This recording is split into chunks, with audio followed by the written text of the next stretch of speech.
महाभारत में भक्तों ने आपको वर्मा जी का इंद्र से गोलोक गोदान और स्वर्ग दक्षिणा की महिमा का और गौ चोरी के पाप का वर्णन की कथा कहूँगा। आप इसको ध्यान पर सुने और आप लोगों से प्रार्थना है कि आप भक्ति माँ भगवती चैनल को लाइक करें, सब्सक्राइब जरूर करें। कृष्ण भगवान आपका कल्याण करेंगे। कथा सुनिए। युधिष्ठिर ने पूछा, पितामह, मुझे गोलोक के विषय में कुछ संदेह है। गोदान करने वाले मनुष्य जिस लोक में निवास करते हैं उसका मैं यथार्थ वर्णन सुनना चाहता हूँ। भीष्म जी ने कहा, युधिष्ठिर, इस विषय में जानकार लोग प्राचीन इतिहास का उदाहरण दिया करते हैं। एक बार इंद्र ने वर्मा जी से इस प्रकार प्रश्न किया, भगवान, मैं देखता हूं गोलोक निवासी पुरुष अपने तेज से स्वर्ग निवासियों की कांति फीकी करते हुए उन्हें लांघ कर आगे चले जाते हैं। इसीलिए मेरे मन में यह संदेह होता है कि गोलोक कैसा है, वहाँ क्या फल मिलता है, वहाँ का विशेष गुण क्या है। गोदान करने वाले पुरुष सब चिंताओं से मुक्त होकर वहाँ किस प्रकार पहुँचते हैं। गोदान न करने पर भी उसका फल कैसे मिलता है।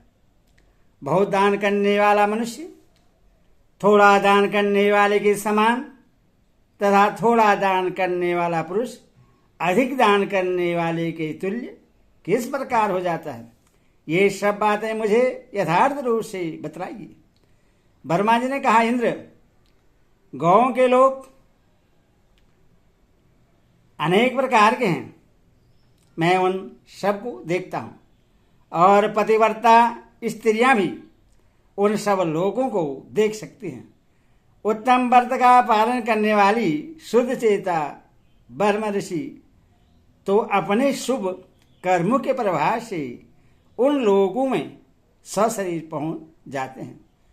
श्रेष्ठ व्रत के आचरण में लगे हुए योगी पुरुष समाधि अवस्था में अथवा मृत्यु के समय जब शरीर से संबंध त्याग देते हैं तो अपने शुद्ध चित्त के द्वारा स्वप्न की भांति दिखने वाले उन लोगों का यहाँ से वे दर्शन करते हैं। अब मैं तुम उन लोगों के गुणों का वर्णन सुनो।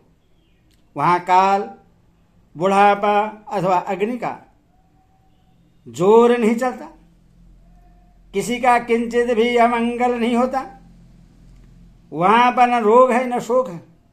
इंद्र, वहाँ की गौएं अपने मन में जिस वस्तु की इच्छा करती हैं वह सब उन्हें प्राप्त हो जाता है। यह मेरी प्रत्यक्ष देखी हुई बात है।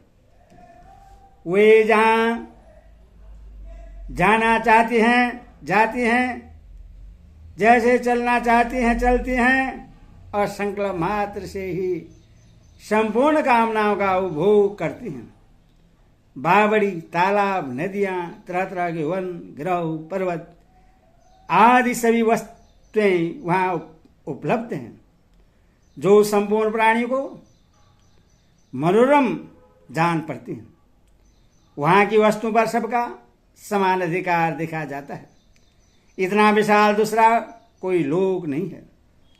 जो पुरुष सब कुछ सहने वाले, समाशील, दयालु, गुरुजनों की आज्ञा में रहने वाले और अहंकार रहित हैं, उन्हीं का गोलोक में प्रवेश होता है।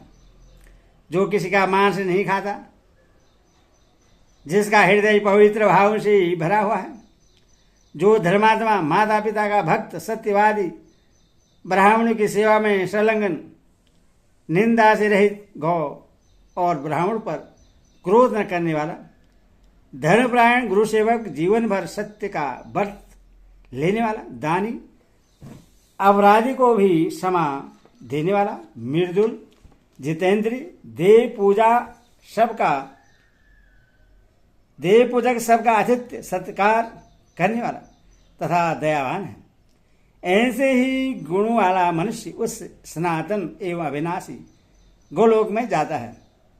पर स्त्रीगामी, गुरु हत्यारा, असत्यवादी, भगवादी, ब्राह्मणों से वैर रखने वाला, मित्रद्रोही, ठग, कीर्तिकर, शठ, कुटिल, धर्मदेशी और ब्रह्म हत्यारा, इन सब दोषों से युक्त दुरात्मा मनुष्य मन से भी कभी गोलोक का दर्शन नहीं पा सकता, क्योंकि वह पुण्यतमाओं का निवास है। इंद्रिय सब मैंने विशेष रूप से गोलोक का महात्म्य बतलाए हैं। अब गोदान करने वालों को जो फल प्राप्त होता है उसे सुनो। जो पुरुष अपने पेड़ तक संपत्ति से प्राप्त हुए धन द्वारा गौएं खरीद कर दान करता है, वह उस धन से ही धर्मपूर्वक उपार्जित किए हुए अक्षय लोगों को प्राप्त होता है। पिता के हिस्से से जो गौएं न्यायपूर्वक प्राप्त हुई हों, उनका दान करने से दाता को अक्षय लोक मिलते हैं। जो पुरुष दान में गौ लेकर फिर उसका शुद्ध हृदय से दान कर देता है, उससे भी अक्षय लोगों की प्राप्ति होती है। जो जन्म से ही सदा सत्य बोलता, जितेंद्र रहता, गुरुता ब्राह्मण के अपराध को सह लेता और समान होता है, वह गोलोक में जाता है। ब्राह्मण को कभी कुवाच्य नहीं बोलना चाहिए और मन से भी गौओं की बुराई नहीं करनी चाहिए।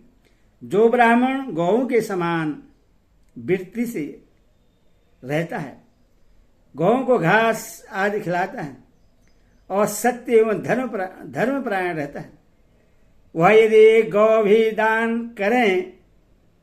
करे तो उससे 1000 गौदान के समान फल मिलता है।